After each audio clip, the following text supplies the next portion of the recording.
All right, we are on page 144, and this is where Yaakov is running away. Yaakov's on the run, and it says, Vayeitzei Yaakov mi Beersheva vayelech Haran. Yaakov leaves Beersheva, and he heads off to a place called Haran. Now, Vayifka b'makom, and he runs into a place, the place. But the Gemara says that the Gemara tells us that before Yaakov went, there was an interval over here. Yaakov stopped off for 14 years. Where? To learn Torah. Whatever the Torah was and in whatever form it existed, and they learned Torah in those days too. The Torah before Har Sinai, whatever it was. The Gemara says in one place that Avram Avinu's tractate Avodah Zarah had 400 chapters. Our tractate Avodah Zarah has 5 chapters. So whatever it means that they ran off, Yaakov ran off, and he was learning Torah in the Beis Medrash of Shem Ve'ever for 14 years. Now what's remarkable is, you remember in last week's Parsha what the bracha Yitzchak gave to Esav was. You remember the Yitzchak gave to Yaakov. The bracha was Hakol Kol Yaakov, the voice is the voice of Yaakov. The Hayadayim Yidei Esav, the hands are the hands of Esav. And we're told that the only thing that protects us from the hands of Yaakov is the hands of Esav is the kol of Yaakov, the voice of Yaakov. As long as we're learning Torah, if we learn Torah properly, we're protected from the hands of Esav. That's what the Gemara says. Now, if you ever see a breach in that, it means one of two things. If you ever see an inconsistency in that, it means one of two things. It means either we're not learning enough Torah, or that because of the Torah, things aren't worse than they were. So that's what the Gemara says. The voice is the voice of Yaakov, the hands are the hands of Esav. So Yaakov is running away from Esav right now. It's the first time in history that a Jew is running away from an Esav. And where does he stop off to learn? Stops off to learn Torah. And he learns for 14 years. Now 14 years is the numerical value of what word? Yad. Hand. Yad is 14. So Yaakov Avinu learns for 14 years Torah. He has his protection from the hand of Esav. Isn't it an interesting coincidence? So he goes on that 14-year program. You know, here nowadays you go on a 3-month program if you're lucky. You know, those days it was a 14-year yeshiva program. And Yaakov learned Torah for 14 years. The Gemara says he never laid down to sleep while he was in yeshiva. He took a stender nap. You know, he was one of those Beis Medrash stender nap guys. You know, I personally, I think the maximum I've ever got on a stender was about 20 minutes. I got 20 minutes. I was there. My brother could do about an hour and a half on a stender. You go down on a stender like that, in an hour halfway to wake up, and you know he's a new man. You know, Yaakov. You know, I actually had a guy once in the shir. We were giving shir upstairs. We were learning upstairs in the upstairs room with Rabbi, and so we walked in. There was a guy in the shir from the previous shir who was crashed on the table. He's got his head down, and we come walking in, and the guys are looking at me. What should we do? I said, let's start having. You know, we'll have shir. I mean, the guy's sleeping. We're not going to wake him up. So we start the shir. And the guy's absolutely crashed, and I mean, he wasn't even sleeping; he was comatose, and you know, he's just sleeping like this. He's drooling out of his mouth. You know, it's all. And the guy just saw. At about 20 minutes into the shir, the guy picks up. Now his shir has left. Our shir has taken. There's been a change of the guard over there. He picks up his head. He looks around the room, bleary-eyed. He looks around the room, sees new faces. Just goes right back to sleep. Just goes right back to sleep. You know, I was so full of admiration. You know, I so envy a guy who could do that, could sleep. So Yaakov Avinu is on the run. Now, the first thing we see over here is like this. Take a look at the next puzzle because we're going to spend time on this puzzle. Yud Aleph for a while. Top line. Vayifga b'makom vayolen sham. He runs into this place and he goes to sleep there. Kibo hashemesh because the sun set. Vayikach me'avnei hamakom. He takes stones from the place. Vayosem mira'ashosav. He puts the stones under his head. Vayishkav b'makom ahu. And he lies down in that place. And that's based on that. The Gemara says, well, he laid down in that place, but he never laid down those 14 years he was in yeshiva. He never laid down to go to sleep. Okay. Now there are a few points here. The first point is take a look at Rashi. Take a look at Rashi. It's in the right column, and Rashi says. 3 lines from the bottom on the right column. If you find it, please show the person next to you. 3 lines, right column of Rashi, 3 lines from the bottom. Vayosem mira'ashosav. He put the stones around his head. Says Rashi, Asa'an kemin marzev. He made him like a little wall, saviv l'rosha. He made him like a little wall around his head. He took the stones and he put the stones around his head. Shiyore mipnei chayos ros. He was afraid of wild animals. So he put the stones around his head to protect it. Okay. Anything trouble you with that statement? How high is the pillow under his head? High enough rock to get over it. Right. They put the stones around his head. All right, so you're off on the run, and you're out in the wilderness headed for Haran, which means you're essentially running north from Israel. You're running off into the Golan somewhere, or wherever it is that you're running to Syria, wherever it is that Haran was. And, in Israel, there were lions, there are cougars, there are wildcats, different things that maybe bears once. I don't know if they're bears or not, but there's certainly lions. There were lions that invaded Israel at various points and ate people. And there are all sorts of mountain, cougars and wild wolves, that sort of thing. Now, you put stones around your head. Lions are not choosy, right? If they can't get white meat, they'll get dark meat. They don't mind. They'll have a pulky. They don't mind. His legs are sticking out. In other words, from a real solid protection point of view, this leaves something to be desired. Build yourself a house, get inside, with a shotgun. Lying down to sleep with stones around your head doesn't really do it if you're worried about wild animals attacking you. So the first idea here, there are several ideas here. The first idea here is that we learn an important thing in human endeavor. Essentially, everything we do is a miracle. To move your fingers is a nace. The Ramban says it's a miracle that we can move our fingers. It's a miracle that you could open your mouth. It's a miracle that you could chew food. It's all a miracle. We take those miracles for granted because we do it every day. But ultimately, if God's allowing us to do it, that's a miracle. What about splitting the sea and 10 plagues in Egypt? And the Cubs winning the World Series. That is what we call, it has happened. It happens as frequently as the splitting of the sea. And the Jewish people crossed the sea, and Yeshua split the Yarden when they went into the land of Israel. And the Cubs have won 2 World Series, so don't tell me it doesn't happen that often. Those sort of things are miracles. So when we see a miracle, we say, "Ooh, it's a miracle." Wow, that's a miracle. So we're really impressed. But ultimately, the big miracles, the little miracles, are all miracles. As a human being, what's our job? As a human being, our job is just make the effort. That's your job, is make the effort as much as you can, and then let God do the rest. I got no choice. What can I do? I'll put stones around my head. I haven't got enough for the rest of my body. Put stones around me, and if I put them around my body, what will be?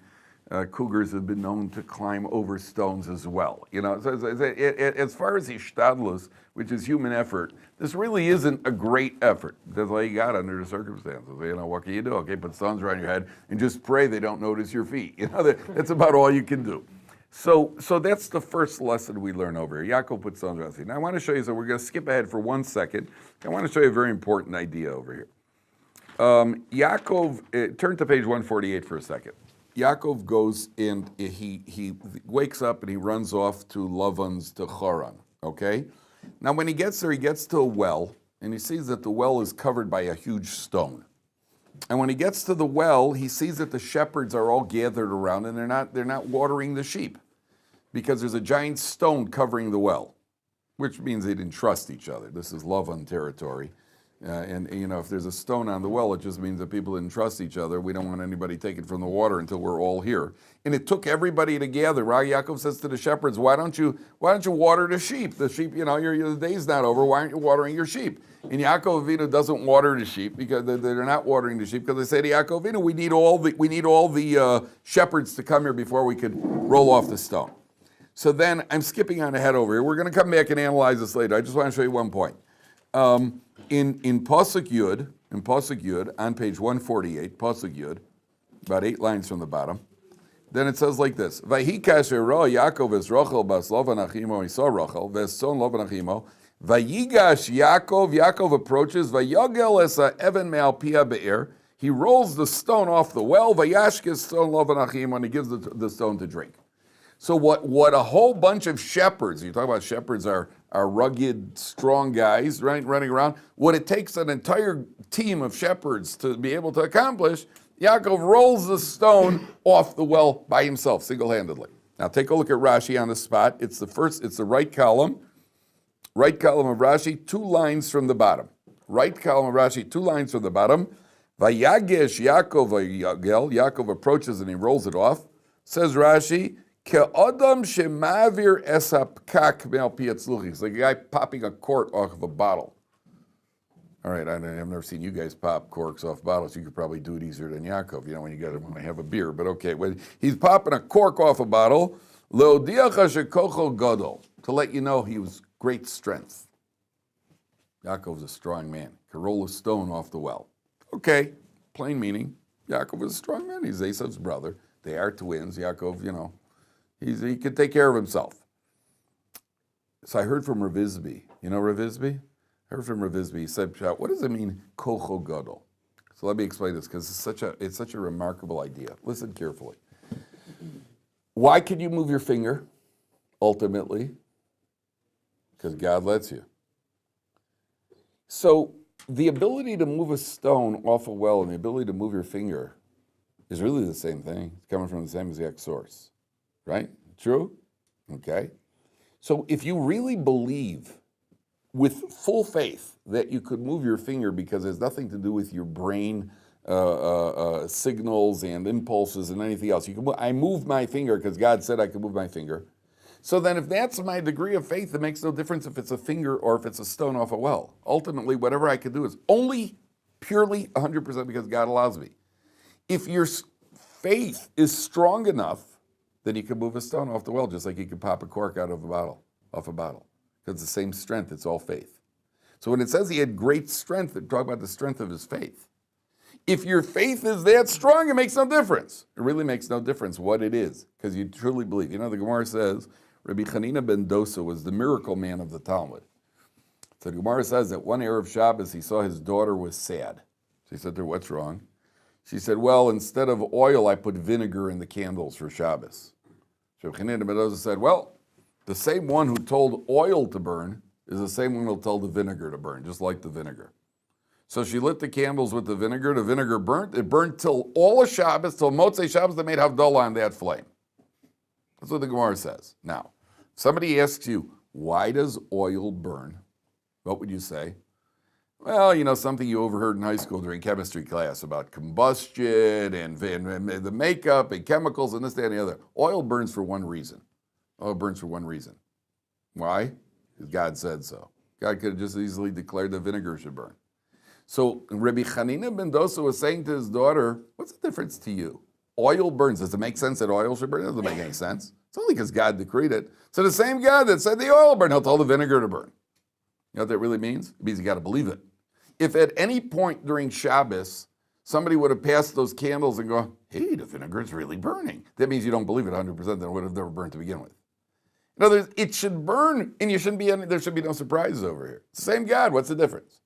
That's the Yaakov Avinu. That's the level of faith for Yaakov Avinu.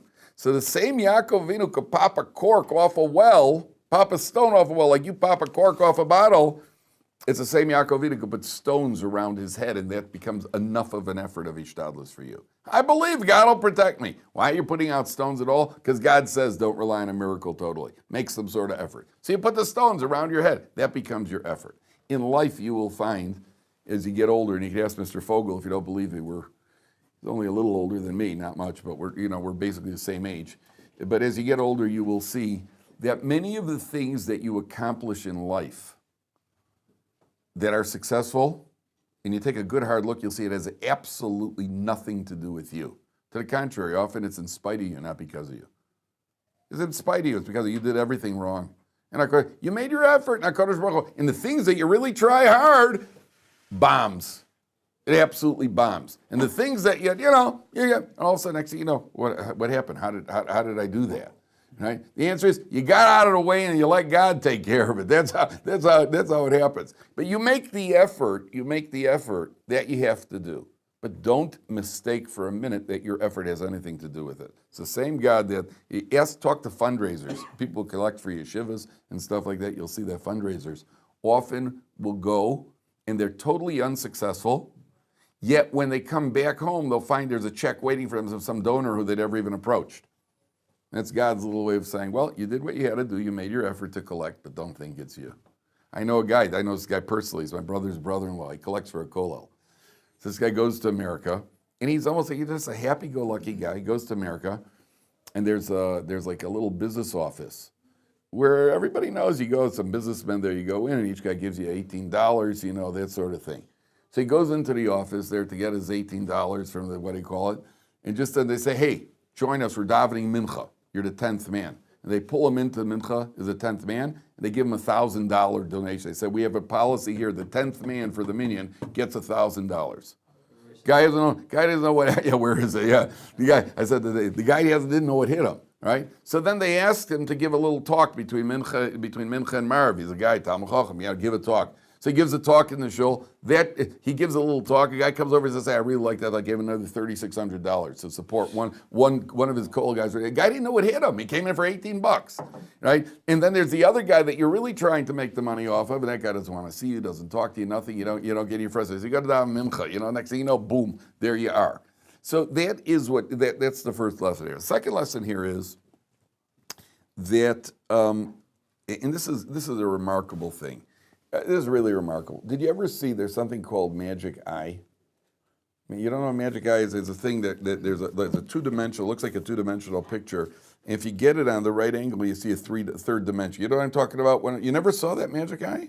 Holographic. You never saw that? I mean, where are you guys living? We've heard of it on TV. You've heard of it on TV, on what do you call it? On what's that educational channel? Discovery Channel. You know, they have this thing where you look at it. You never saw that thing? You look at this thing, and as you look at it, all of a sudden you pick up a third dimension, and you're like, wow, that's really amazing. You know, you never saw that? You never saw that? Okay.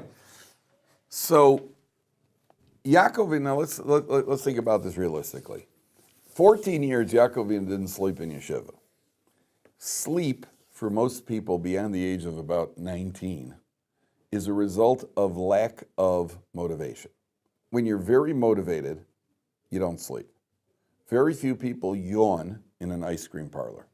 When you walk into an ice cream parlor, nobody's yawning, right? You're standing there, and the sophisticated guy behind the counter is he's heaping on, ice cream and some hot fudge and some nuts and some a cherry, and you're just sitting there like, you're looking, this guy's putting together a banana barge for you, and you're sitting there looking at it like this. I go, wow, more nuts, look at that, look at all that hot fudge, you know, and the guy's sitting with whipped cream and the guys that get shafted, you're just sitting there, your eyes are lit up, nobody is yawning, look around you, nobody, except the guy who's doing it, and they're putting it together, he's yawning, you know, putting out another scoop of ice cream. Nobody's yawning. Why is it? Because you're motivated, you're pumped up. There was a president of the United States who slept 4 hours a night. So they once asked him, why do you only sleep 4 hours? He said, because when I'm asleep, I'm not the president. Apparently, it's good to be the president. And he wanted to be president as much as possible. So he didn't sleep. When you're pumped up and you're motivated, then you don't sleep. You know, ask any adult. Ask an adult. You run into an adult on the street, say, hi, how are you doing? What's likely to be the answer? Hi, how are you doing? I'm so tired. Right? Adults are always tired. Always, everybody's always tired. If I would give you a free pass right now, you get 24 hours in bed to go to sleep, and it won't count against your life expectancy. Take a card, 24 hours, free pass to go to sleep for 24 hours. Really? Really? There isn't anybody in this room who wouldn't grab it. Can I have two? I'm a Kohen. Can I get a second one? You know, everybody would grab it. Why? Because there's an expression, been there, done that. Been there, done that. Okay, you know, life starts to lose the excitement. You know who never wants to sleep? Who never wants to sleep? Little kids never want to go to sleep. Because everything's new, everything's exciting, everything is like, wow, there's an event, you know, put a 3-year-old in the crib. You know, as he lies down to sleep, then all of a sudden there's a knock at the door. Boom, he bounces up. Who's there? Who's there? Who's there? You know, the kid wants to come out. Who is it? It's Uncle Marv. And Uncle Marv's at the door, you know, and I got to sit with Uncle Marv over there, the boar. And he's a cheapskate, too, when he gives birthday presents. You know, last guy in the world I want to see. Kid wants to see, come out, come see Uncle Marvin. All I really want to do is I want to switch places with him. Come on, kid, you talk to him, I'll go to sleep. You know, I know the man. Why is the kid so pumped up? Because this is something new, something exciting. Now, put this in the proper perspective. You ever been in a situation where you've been running away from someone in fear? You're running away for your life. You're walking on, yeah, you're walking on the street and some bums aren't chasing you, and you're running. How do you feel when you're running, right? You're fleeing for your life, and you're all pumped up. The adrenaline is flowing, and even after you get to safety, you're still shaking. Yaakov Avinu is running away for his life over here. He's running away for his life. All of a sudden, as he's running, he comes up, I'm kind of tired. I think I'm going to go to sleep. You're running for your life over here.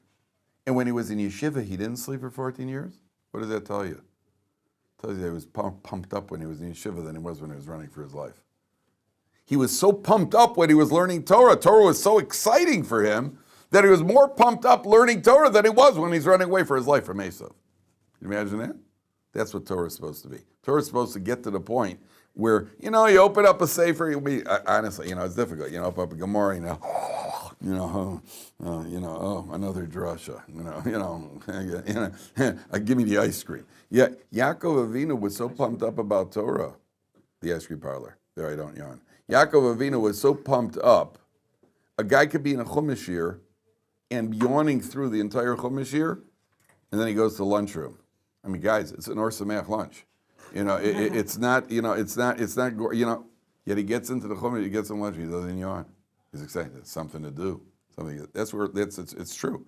That's where, what do you call it? Motivation in life is always a result of how pumped up you are. When I was a teenager, I used to play all-night card games once in a while. It was never as easy to stay up all night as having an all-night card game. Because each hand is a new excitement. How much money will I lose now? Right? It's absolutely. The problem is that my parents had one rule in the house. They knew I didn't do much of anything else. They had one rule: I had to go to minyan, no matter what. So when I asked them if I could go play cards all night, they pulled one of those. We don't approve, but we won't stop you. But you have to go to meal. You have to go to minyan. So I come staggering in at 6:30 in the morning. And I go to sleep, minyan's at 8 o'clock. All of a sudden, 7:30, my mother comes into the room to wake me up for minyan. That was a deal. So I knew I had to get up. I was a little slow on getting up. She decided to vacuum clean my room. Yeah, all of a sudden, my room needs vacuum cleaning. Mom's vacuum cleaning. They weren't going to compromise, and I had to go off the minyan.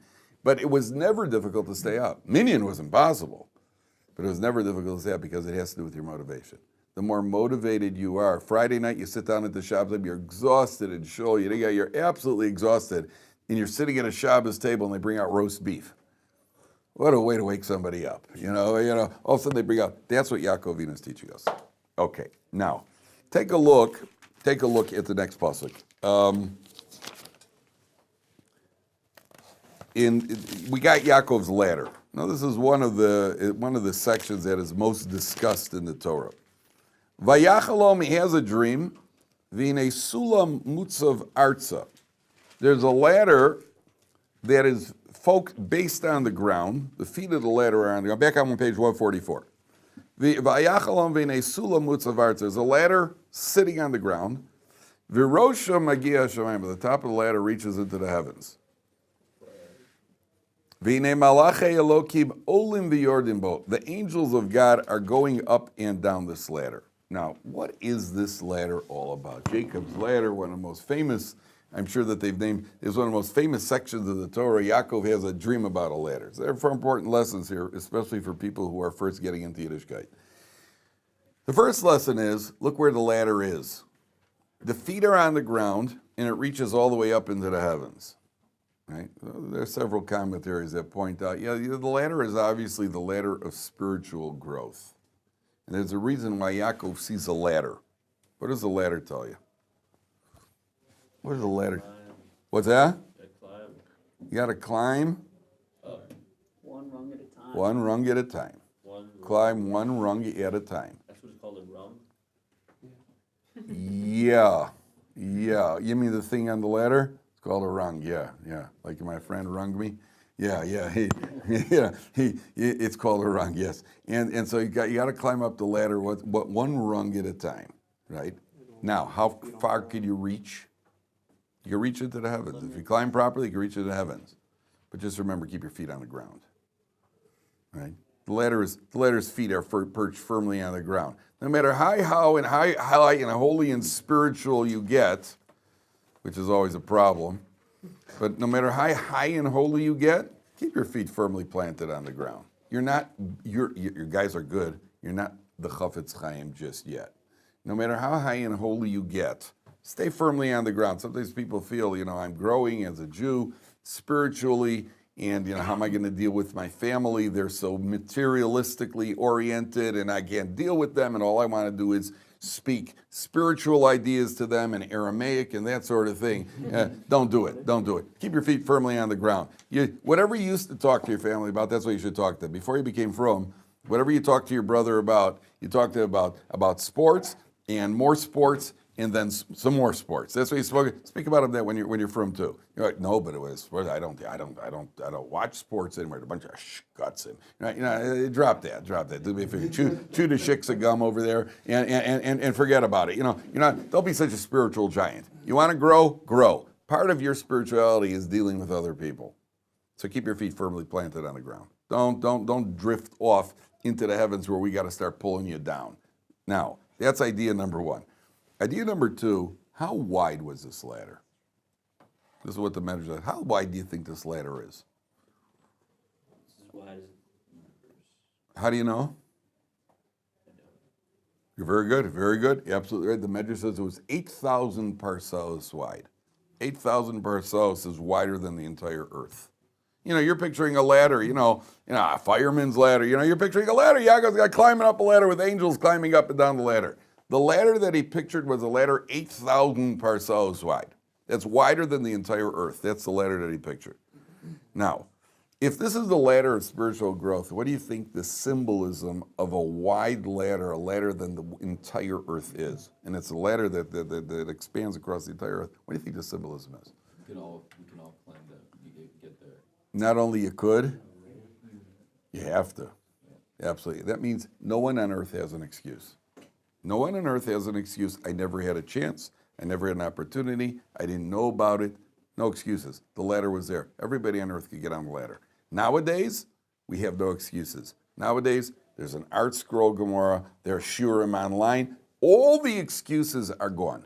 The person can say, I can't learn Torah because I don't have accessibility. Everybody's got accessibility to Torah. You got Art Scrolls, and you got everything, all the Shurim are online, and you got, what do you call it? It's being filled even right now on Hidabrut. Everybody has, there are no excuses, number one. But it doesn't just apply to Jews. It applies to everybody in the world. What the Torah is telling you really is, every single person in the world intuitively understands that that's what life is about. Remember we talked about when at a funeral, when they eulogize somebody, what do they say about him? And talk about an Irish funeral. At an Irish funeral, what do they say about him? What? What do they say? He loved Guinness. He loved Guinness. They don't say that, though. They don't say that at the funeral. They say that up until the funeral. When they're actually eulogizing the guy. Oh, he was a good lad. Oh, he was a good lad. Yeah, he once held the door open for an old lady who was carrying in three six-packs of beer. Yeah. He was a good lad. Yeah, right. What do they say about him? They always try to find. Yeah, and he even gave away money sometimes. And they always try to find something to say about the guy which had very little to do with how he lived his life. Nobody says, yeah, he drove a nice car. He really liked cars, and he chased, he was a chaser, and he could really put away a six-pack. Nobody ever says that. Yeah, I even saw him shotgun a six-pack. No one ever said that. And a power hour, he was a champion at power hour. In Ireland, they're all champions. So it's not, he was a. By the way, Richard Jacobs, this is totally parenthetical, told me Richard Jacobs is from Scotland. He was my Rabbi in drinking. And he always told me about, anytime I needed to know about a good whiskey, Richard, he is from Scotland, he told me that the Germans could drink the Irish under a table. So the Germans could put away anybody. He said they with that lager or whatever it is that they drink, he said they could do better than anybody else. But why is it that at the funeral, that's what they talk about? Why are they talking about how kind he was and how nice he was? Why not talk about what he did his entire life? The answer is because at the moment of truth, everybody knows what life is about. Everybody knows that life is not about the materialistic pursuits. Everybody can get on the ladder. The ladder is 8,000 amos wide. Nobody has an excuse. Nobody has an excuse. People make up excuses. I heard a story once about a guy. These guys who were gambling. The guys are playing cards, and they didn't have any money. They decided the loser has to go into a cemetery at night and hammer 3 nails into a tombstone. The Gemara says one of the signs of clinical insanity is somebody who'd be willing to sleep in a cemetery alone overnight. That's a sign of clinical insanity. I once said that in Shir. One of the guys says, "What's wrong? I would do it." Everybody started moving away from him. Everybody. So clinical. Actually, had a guy here in the yeshiva. Who became a Baal Tshuva. It wasn't the cause, but he told me he was once out in the woods somewhere in, I think, Virginia. He was camping somewhere, and he was all traveling. But he decided to go to sleep for the night. So he found there was a nice little natural ridge in the ground. And he gets in and he climbs in, takes a sleeping bag, he goes to sleep for the night, and wakes up in the morning. He sees he's covered, it was pitch black, he's covered by cobwebs. He's got full of cobwebs. He starts looking around, he looks behind him, there's a cross right behind this ridge. He was sleeping in a grave. He had slept in a grave. Yeah, he's very religious today. Yeah. So these guys are gambling, and they decide the loser has to go into the cemetery and hammer three nails into a tombstone. Okay, so what do the guys lose? He goes into the cemetery. It's dark. Alone, quiet at night. He goes running in, goes into the cemetery, takes out the first thing, bang, hammers in the first thing, hammers in he's shaking, his hands are shaking, hammers in the second one, hammers in the third one, he turns to run and somebody grabs him from behind. Documented story apparently. So the guy had a heart attack on the spot and he died. And then the police came in and they investigated and they found nobody grabbed him. In his panic, he had nailed his own coat to the tombstone. And as he ran, it was his coat that grabbed him. So it's a great story to tell your kids right before they go to sleep at night. By the way, there's a very important lesson here. There are a lot of people in life who have every excuse in the world for not jumping on the wagon.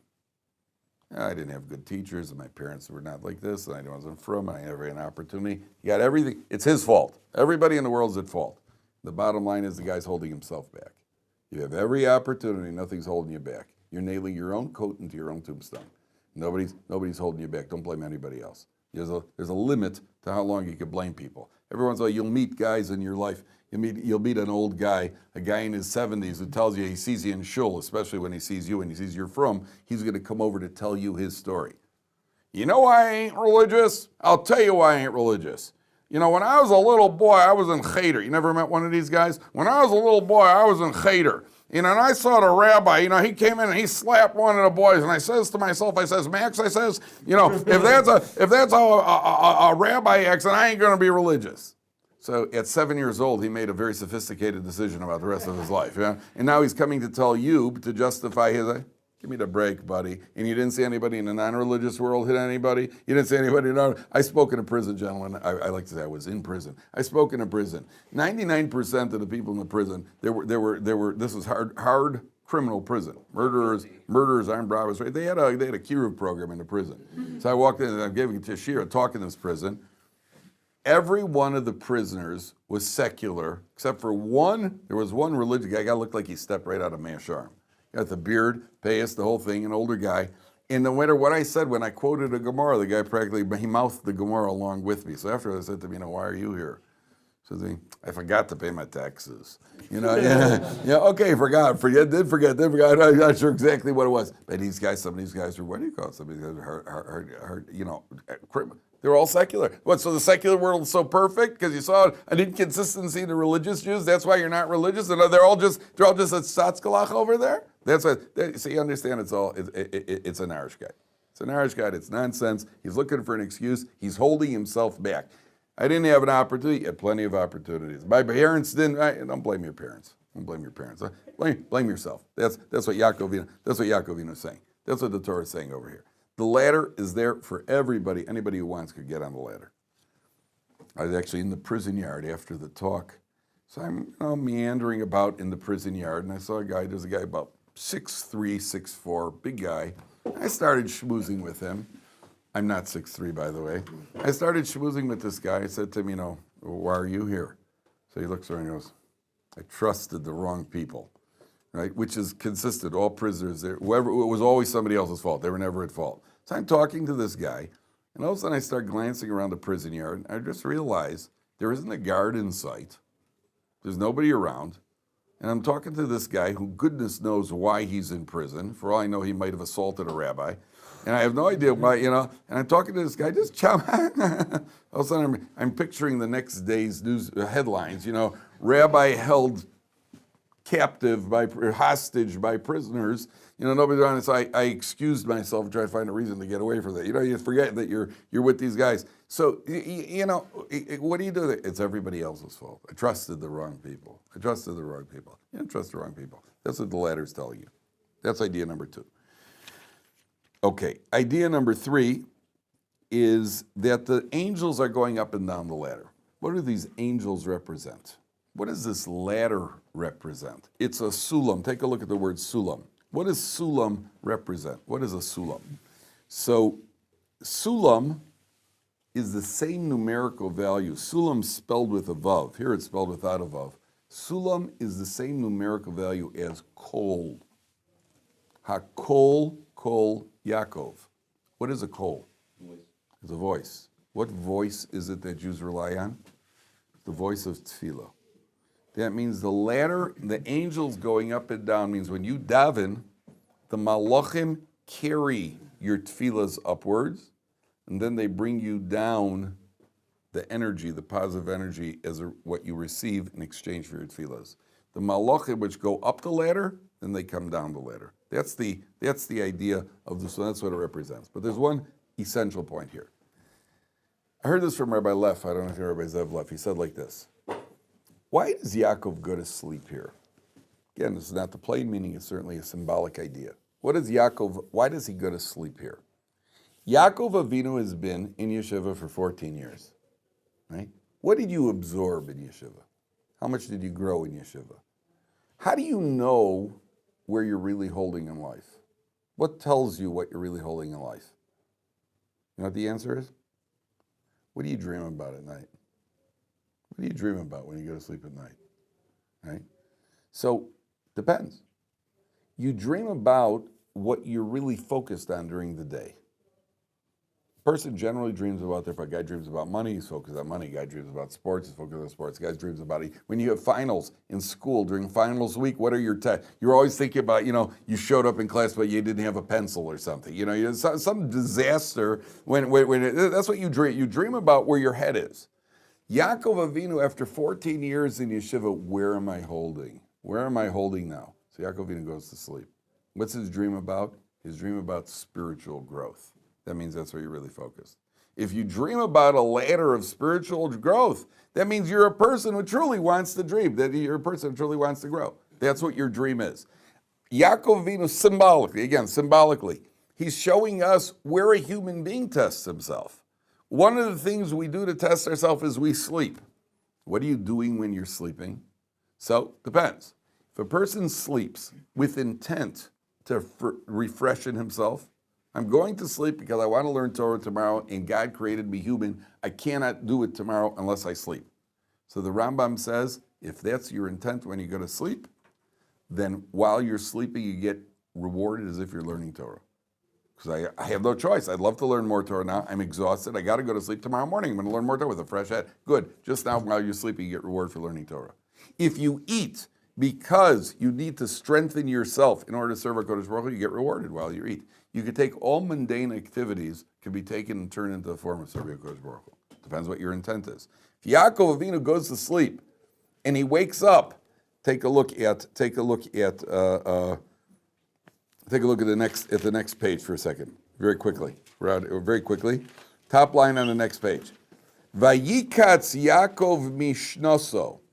Yaakov wakes up from his sleep. You know what the Medrash says?